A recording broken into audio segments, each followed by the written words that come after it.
हम 2 तरह की स्पेशल चटनी बना रहे हैं और इन चटनियों की रेसिपी को आप मिस मत कीजिएगा। यहाँ पे सबसे पहले इमली की चटनी रेडी कर लेते हैं। 200 ग्राम इमली ले लिया और उसको 1 कप गर्म पानी में मैंने 15 मिनट के लिए डिप होने के लिए रख दिया है। साथ ही इसके लिए कुछ हमें मसाला चाहिए। 1 टीस्पून मैंने जो है यहाँ पे सफ़ेद साबित ज़ीरा लिया है, 1 से 2 टीस्पून सौंफ लिया है और 1 टीस्पून साबित काली मिर्च लिया है। इनको हमने ड्राई रोस्ट कर लेना है और जब अच्छे से इसका कलर जो है चेंज हो गया था तो मैंने इसको ठंडा होने के लिए रख दिया था और फिर हमने इसको दरदरा सा पीस लेना है। बिल्कुल आपने इसका फाइन पाउडर नहीं बनाना। बहुत ही अच्छा सा जो है ना इससे इमली में टेस्ट आता है और खुशबू आती है। तो आप लोग जो है ये ज़रूर शामिल कीजिए। अब यहाँ पे 15 मिनट हो गए थे इमली को डिप किए हुए, तो हमने इसको छान लेना है और आधा कप पानी मैंने इसमें और शामिल किया था ताकि अच्छा सा जो है इसका सारा पल्प जो है वो निकल जाए। मीडियम फ्लेम पर हमने इसको पकने के लिए रखना है और साथ ही मैंने 200 ग्राम इमली के साथ 300 ग्राम जो है वो गुड़ लिया है। आप लोग चाहें तो शक्कर का इस्तेमाल कर सकते हैं, चीनी का इस्तेमाल भी कर सकते हैं। आप लोगों की अपनी चॉइस के ऊपर है और उसको मैंने क्रश कर लिया था गुड़ को। तो हमने साथ ही इसमें जो है वो गुड़ भी ऐड कर देना है। बहुत ही मज़ेदार चटनी बनती है इमली की, तो आप लोगों ने इसको ज़रूर ट्राई करना है। यहाँ पे 1 टीस्पून मैंने इसमें कश्मीरी लाल मिर्च का पाउडर ऐड कर दिया है। ये जस्ट हमने कलर के लिए इसमें ऐड किया है और साथ ही मैंने इसमें हाफ़ टी स्पून नमक डाला है। 1/4 टीस्पून मैंने इसमें जो है काला नमक डाल दिया है। अच्छे से इसको हमने मिक्स कर लेना है। अब इसमें उबाल आना स्टार्ट हो गया है। साथ ही हमने जो दरदरा सा मसाला पीसा था ना, इसमें 1 से 2 टीस्पून हमने वो डाल देना है। ये देखिए। और साथ ही मैंने इसमें हाफ़ टी स्पून जो है वो सौंठ पाउडर भी ऐड किया था। अब हमने इसको जो है 15 से 20 मिनट के लिए मीडियम फ्लेम पर पकने के लिए रख देना है।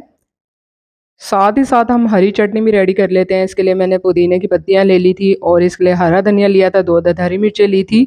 इन तीनों चीज़ों को मैंने ब्लेंडर में डाल दिया था अच्छे से वॉश करके। साथ ही मैंने इसमें हाफ़ टी स्पून नमक डाल दिया था। 1/4 टीस्पून मैंने इसमें काला नमक भी डाला था। साथ ही मैंने इसमें half tea spoon chaat masala भी डाल दिया था। और इसके साथ ही मैंने इसमें 2 से 3 जो है वो आइस क्यूब्स डाले थे, वो इस वजह से क्योंकि जो हरी चटनी का कलर जो है ना बरकरार रहता है क्यूब्स डालने की वजह से। तो ये देखिए यहाँ पे अच्छे से जो है मैंने इसको पीस लिया था। अब यहाँ पे इमली को पकते हुए 15 से 20 मिनट हो गए हैं और ये गाढ़ी होना स्टार्ट हो गई थी। अब आखिरी में बिल्कुल हमने जो है वो इसमें चारों मगज़ भी डाल देने हैं।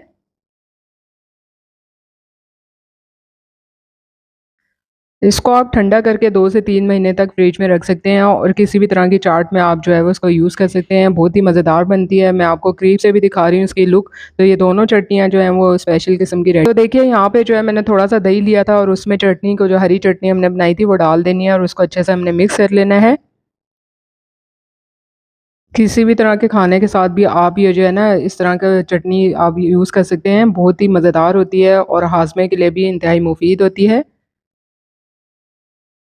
तो यहाँ पे मैंने जो है वो इस तरह से टिक्की को थोड़ा-सा प्रेस कर लेना है और उसके बाद हमने जो है वो इस पे दही डाल दिया था। दही जो है वो गाढ़ा होना चाहिए। आप चाहें तो इसमें थोड़ी-सी जो है वो पिसी हुई चीनी भी ऐड कर सकते हैं अगर आपको मीठा दही पसंद है, वरना आप ऐसे भी इस्तेमाल कर सकते हैं। दही डालने के बाद मैंने इसमें स्पेशल किस्म की जो इमली की चटनी बनाई थी वो भी डाली थी और साथ ही मैंने जो पुदीने का इसमें रायता बनाया था वो भी डाल दिया था।